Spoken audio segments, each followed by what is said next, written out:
Offload. Welcome to The Hook, episode 47. This episode is Major League Rugby news and notes for week 7. It was, another really awesome interaction this week with Major League Rugby and how things were going overall for the most part. You saw pretty much everything you wanted to see, really, out of some of these sides. Like, for a home team, I had picked against Austin. They won 41-33, and you're just wondering, hey, what's going on? The reality is they defended their home territory, so that's really awesome for them.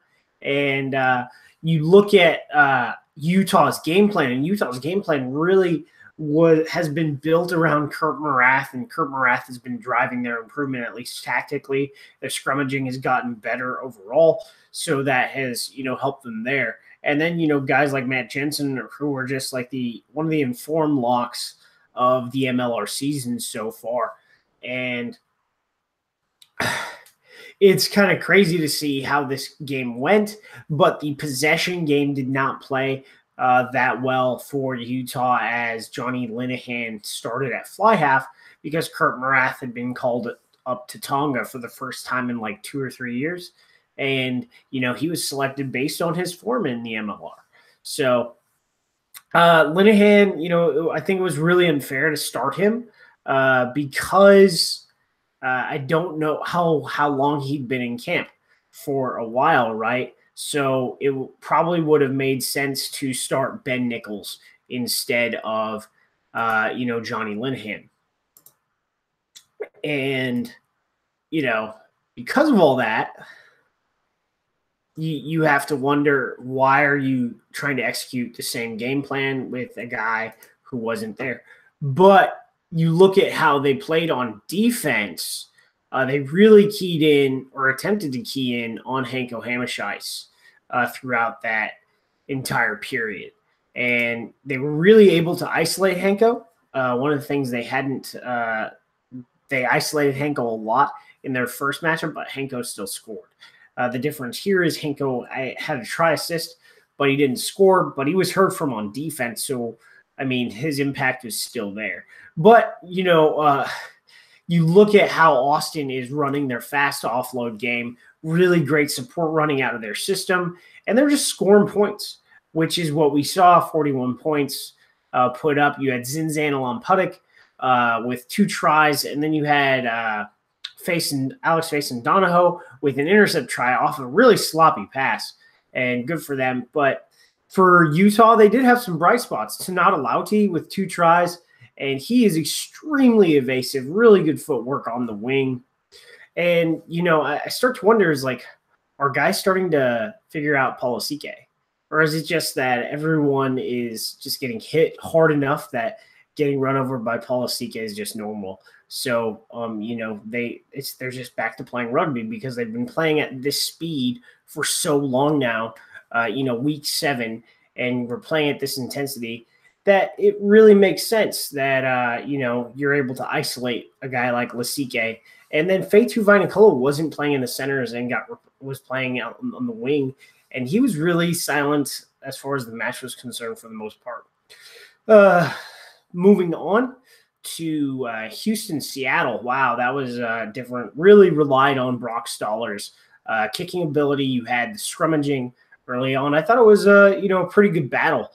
For the most part, the battle was won by the Houston SaberCats. But again, it's about field position battle and then playing good defense for the Seawolves because they just played good defense. They challenged the SaberCats to run their systems, and they basically stopped them straight up and didn't allow the SaberCats to push the ball out wide. And then when they did push the ball out wide, they were able to tackle fast and rapid, which limited the ability of the SaberCats to do what they intended to do, which was, I think, maybe I'm wrong, which was, go toe-to-toe in the scrum and, in the set piece because they were a lot bigger,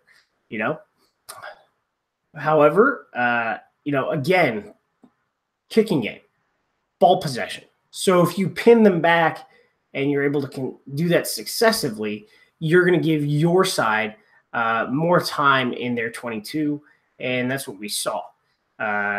We're seeing a high tackle rate from Seattle. It's continuing, and it's not really stopping and limiting their ability to play, which is really good. If you're at like 90% for your tackles and you just keep getting after it, that's impressive.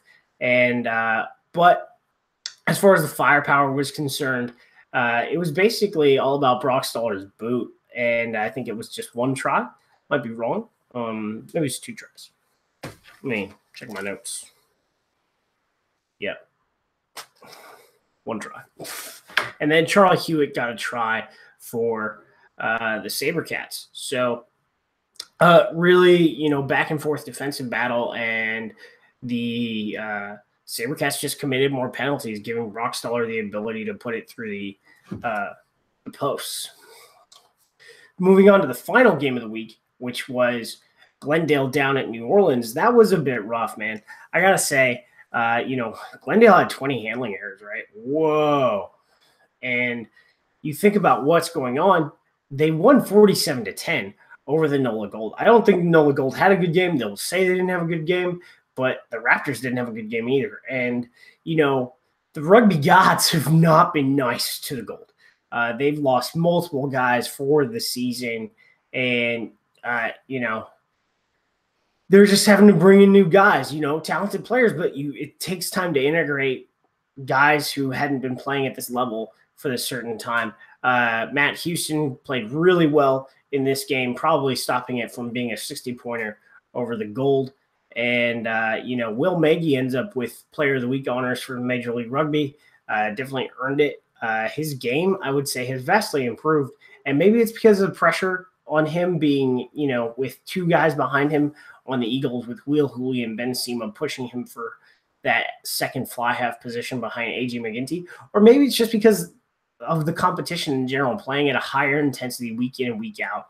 You're seeing a guy that's able to develop more and develop his game as we continue to go, which is what MLR is about, right? Developing American-based players.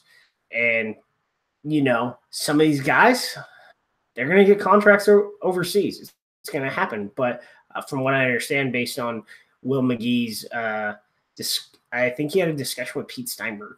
And he was like, no, man, I want to stay here. I want to make my life here. And, because I've had the chance to interview Will. Both of his parents are American. Dad's from Boston, mom's from Pennsylvania.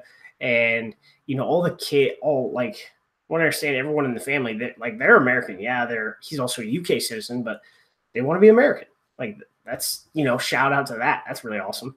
And the other big one is Vili Toluta'u was brought up to the Eagles to replace Tony Lamborn. So that's really cool. Can't wait to see him play. Hopefully he gets capped against Russia or Canada. Or he might even have earned a spot on the radar for that squad against Scotland. I'm Aaron Castro. This is The Hook. You can catch me on Earful of Dirt with the boys on Monday nights. You can catch me on Twitter at the Strobro. And, hopefully my arm gets better so I can get back to editing cool shit. We'll have the roster preview tomorrow about noon. I'll put it out, and, we'll just go live.